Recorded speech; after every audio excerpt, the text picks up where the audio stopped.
Hey guys, thanks for tuning in to this episode of Bluestone at Home. This week we're going to be diving into some of our red Bordeaux varietals. We're going to be talking about our Cabernet Franc, Cabernet Sauvignon, Merlot, and Malbec. Even though Petit Verdot is also in that, that is actually going to be for another episode, so don't worry, I'm not leaving the Petit Verdots out. But we're going to start with a little bit of information about each of these just in general, and then we'll go into talking more about our Bluestone varietals. So we're going to start with Cabernet Franc. And Cabernet Franc is actually the parent grape to many different grapes, including Merlot, Cabernet Sauvignon, and Carmenere. Which is also another Bordeaux varietal that you don't see very often. But Bordeaux isn't actually the only place that you're going to see Cab Franc, especially in France, in the Loire Valley, which is a little bit further north in the country. The region of Chinon is actually very well known for their Cabernet Franc as well. And of course, Cabernet is grown throughout the rest of the world as well, and has kind of found a home here in Virginia as well, where many different producers are doing really great examples of Cabernet Franc. And then on to Merlot. So Merlot, in the Bordeaux region, you're going to see it more so on the right bank of the Bordeaux region. And some of the more popular appellations that you're going to see it in Saint-Emilion, Pomerol, and Fronsac. And then, of course, Merlot is grown all over the world as well. But what's interesting is that Merlot is actually planted more widely than what Cabernet Sauvignon is, even though Cab Sauv is the most planted grape varietal in the world. Merlot is a really great wine in general, just because it's kind of middle of the road with both body acidity and the tannin levels, so it makes really great for food pairing. And then up next, Cabernet Sauvignon. And Cabernet is going to be found more so on the left bank due to the proximity to the Atlantic, a little bit warmer climate, better, longer growing season, so that way it gets time to ripen a little bit fuller and whatnot. And for those of you who don't know, I actually do the blog here as well. It's called Out of the Barrel, and I did do an entire post just on Cabernet Sauvignon. So if you guys want to check that out at some point, as well as some of the other posts, we've got some of those fun blog posts on the website as well. And then Malbec. Malbec is rarely seen as a single varietal, and it's especially seen even less in Bordeaux. But in the other regions in France that you will see are in the southwest region, which is in more so in a place called Cahors. And there, Malbec actually has to be at least 70% of the blend for those wines in that region. But most people, don't think of Malbec in the sense of being a French varietal. A lot of people are more commonly known with it being from Argentina, which is where over 75% of all Malbec plantings in the world are, especially in the Mendoza region. And that's where people kind of know it a little bit better from. And then, as I mentioned, Petit Verdot, we're going to go into that in another episode. So let's talk a little bit more about our Bluestone wines. So first up, we're going to start with our 2016 Cabernet Franc. And with this one, this is actually going to be the last vintage that we get from the fruit from, or that we had gotten the fruit from our friends over at Silver Creek, over near the Wintergreen area. Because we do actually have Estate Cabernet Franc now that's on the property that's about a half mile away from the main property here at Bluestone. And this one was aged for about 28 months, and about 50% of the barrels were new French oak. And this one, it's a little higher in acid, but it's lower in alcohol, about 13.1%. But this is a really great food pairing one for, especially the lighter meats and things like that. And the barrels, we get asked a lot here in the tasting room, where do our French barrels come from? And they come from the Allier forest, which is kind of in central France. So let's Now let's give this guy a little bit of a taste. I really like the lightness and color of this one. Virginia Cab Francs tend to definitely have more of a lighter, kind of light to medium body depending on the vintage. But just overall, they're really easy drinking, just really great for like the summertime as well. You know, especially for having a dry red, but you don't want something really heavy like a Cabernet or Petit Verdot or anything like that. I'm getting a little bit more smokiness to this one compared to some of the vintages that we have. Not as much, a little bit of the like cherry, like dried cherry notes.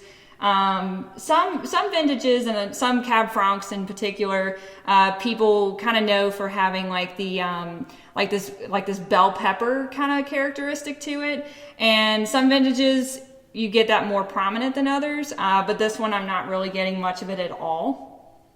It's just very kind of subtle cherry notes, a little bit again some of that smokiness.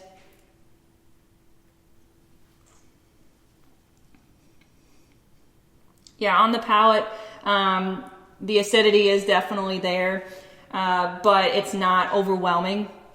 It doesn't quite hit you in your cheeks the way that, you know, for example, like when we were talking about Viognier and Petit Manseng last week, you know, how some of those grapes have a really intense amount of acid, especially the Petit Manseng. But this one, it's got enough acid to it. You can tell it's there, but it's not like crazy. But again, very light on the palate, just really easy. It's very smooth.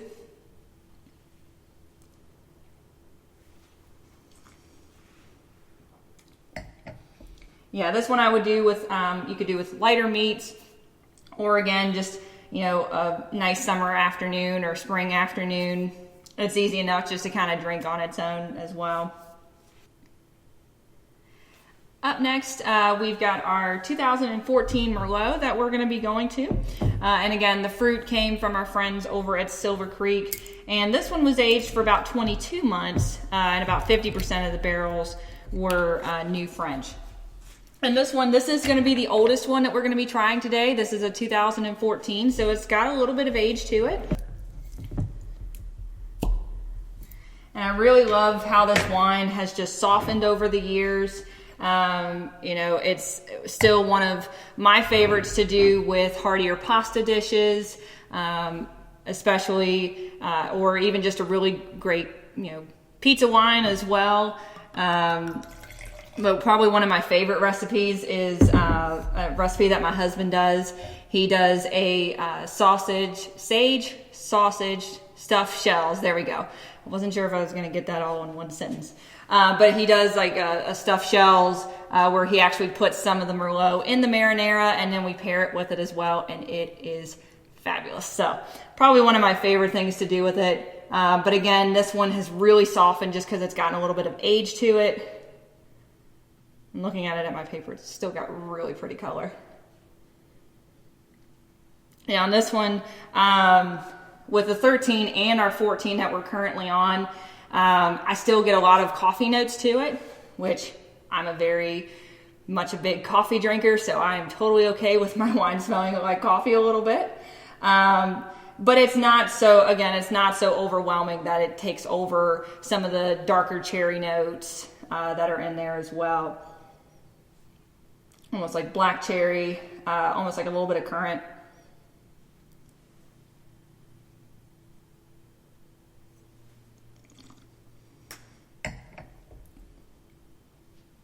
Yeah, it's got a little bit of spiciness on the back, but almost like kind of like a cinnamon spice, like baking spice.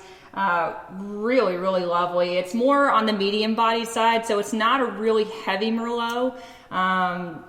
It definitely has a little bit of, not as light of a profile as Cabernet Franc, but it's truly one of those kind of middle of the roads. As I mentioned earlier, it's pretty just medium across the board. It's one of those varietals that, you know, I'm an equal opportunity drinker, and so I give all wines a chance. And Merlot is one that I've seen a lot of people over the years maybe not care for as much, or they'll skip over it. or this and that. But, you know, Merlot is such a really great grape. So I hope people start to just explore it a little bit more, because it does have a lot of really great characteristics to it. So the next one we're going to go to is our Cabernet Sauvignon, and this is a new vintage as well for you guys. We are just about ready to release this one, and the fruit again came from our friends over at Silver Creek. And for those of you who may be new to Virginia wine, or you know, you're starting to get a little bit more into reds or whatnot, typically here in Virginia, we don't get nearly the intensity, the beastiness, the really, really heavy tannic Cabernets that you will find out in like Napa. And a lot of that is due to our growing season. We don't have nearly the growing season that they do out there. So while ours still, depending on the vintage, lean a little bit more on the medium to full body side, or even when they are full bodied, they're not going to be nearly as heavy as a Napa Cab. But they still have, I've found a lot of the ones, especially here in Virginia, you know, they have a lot of really great fruit to them. And even if they do have structure, it's not overwhelming. And so this one is our new vintage, as I mentioned. And this one actually has a little bit more structure to it than the 2016. The 2016 had a little bit more fruit forward, not nearly as much oak on it. And again, with vintage variation, 2017 was an incredible year. Very plentiful fruit, high quality fruit, just abundance of fruit. And so, you know, with this Cabernet, it's been a little while since I've tried it. I think last time I had it was at one of our recent staff meetings, so it's been a little bit. But from what I remember of it is that it's drinking beautiful as a younger wine, but it will certainly age well too. So it's open this guy up a little bit. Yeah, the color on this is absolutely gorgeous. It's got like a little bit of a dark ruby color. It's really pretty. Yeah, getting a little bit more, again, more spices to it. Some more of those baking spices. And things like that, but the fruit is starting to open up a little bit more now too with this one.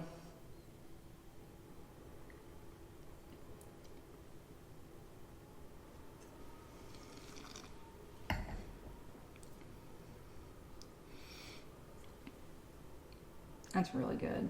It's really good. I'm gonna take another sip of that. Hold on. Yeah, that's good. You can feel more tannins in this one compared to the other two. They're definitely a little bit sharper. But again, with this being a younger vintage, it's going to take a little bit of time to just kind of mellow out a little bit, but it is drinking very well for a younger wine. And then the last one that we're going to talk about today is a very special one. This is a very small batch edition of our Estate Malbec. And this is the first vintage that we have done a single varietal from the 2017 vintage. And so a lot of you guys may be questioning at home, well, why haven't I seen this on the tasting list? And that's a very valid question. That's because there was only 47 cases of it made. And fun little side story with that, I was actually on the bottling truck that day when this was bottled, and I remember that we were, I was helping to put the wines in the boxes to then get pushed down the conveyor belt to be stacked. And all of a sudden, like 30 minutes later after we started, we stopped, and I looked around and I was like, well, why have we stopped? And then somebody looked over at me and they're like, well, because that's how many cases of this we have. And one or two were trickling down the conveyor belt, and I picked one up and looked, and it was our 17 Malbec. And I was like, oh, I didn't even know we were doing this. So yes, this is a very limited, our press club members were able to gain access to it starting last fall, but now we have opened it up so that you guys at home can also enjoy it as well. So we've kind of opened it up to the public now as well as our press club members can still get it too. So a little bit about this one. As I mentioned, this is the first estate bottling of this varietal. The vines themselves were planted in 2014, and they're kind of on the back side of the property in between the new Cabernet Sauvignon vines and where the steep face Chambourcin grapes are. It's right in between there. It's only about a half an acre that we have. And this spent about 22 months in French oak, and about 50% of the barrels were new as well. And so, as I mentioned earlier when we were talking about Malbec, that most people are familiar with Argentine Malbec, which are just these really big, fruity, high alcohol wines that have these really vibrant and gorgeous colors of like magenta and dark purple and things like that. And if that's what you're looking for in this wine, this ain't it. Our Malbec definitely has the fruit is there, but this one definitely the acidity really stands out in this wine. And so again, like the Cabernet Franc, it's a really great food pairing wine, or it's one that you could get to cellar it for a couple of years, kind of let it chill out for a little bit, or better yet, you could get one to drink now and one to hang on to for a little bit and see for yourself. And again, with this one particularly, you can decant any wines, and maybe I'll do another topic another day on decanting, but this is one that you would want to decant. And if you don't know what decanting is, it is putting a wine into a glass that, hang on, let me go grab one real quick and I'll show you. So this is a decanter. Sorry about that. I wasn't prepared for this part of the segment, but that's okay. We're just going to roll with it.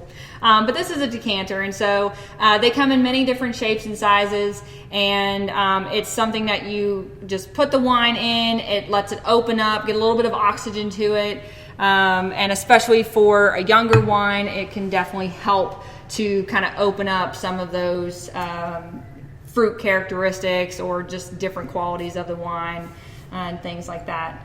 And so now that this Malbec has sat for a little bit, speaking of opening it up, and again, this one's got a gorgeous color to it as well. It's not as, like I was talking about the Argentine Malbecs that have this really bright magenta rim and this dark purple kind of center to it. And I know for me, when I'm doing blind tasting for my exams and things like that, I can usually get Malbec pretty easily, and one of the things being because of the color. But this one still has a gorgeous color, kind of that ruby, like a dark ruby. You could even say a light purple to it. But this one, I have not had this one for a little while now, so I'd be curious to see how this one is. You get a little bit of smokiness to it. A little bit kind of jammy kind of notes, like jammy fruit notes, kind of like raspberry, strawberry, those kind of notes. A little bit of like maybe a little bit of blackberry as well. And Malbec is definitely known for having more fruitiness to it, especially some of your black, blue, and blue fruits as well.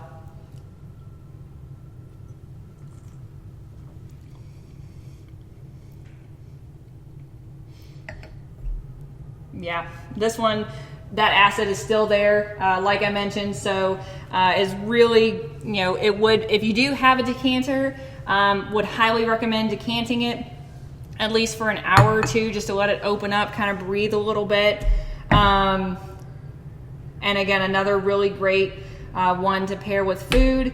And I'll work on getting some food pairings for you guys to be able to go with all of these different ones, because we did have a few people ask if we would have some either recipes or food pairing options, so I'll work on getting those for you guys as well. But that's what I have for you guys today on this edition of Bluestone at Home. And again, we appreciate your support during this time. We hope everybody is still safe and well. And we look forward to seeing you guys again soon. Cheers.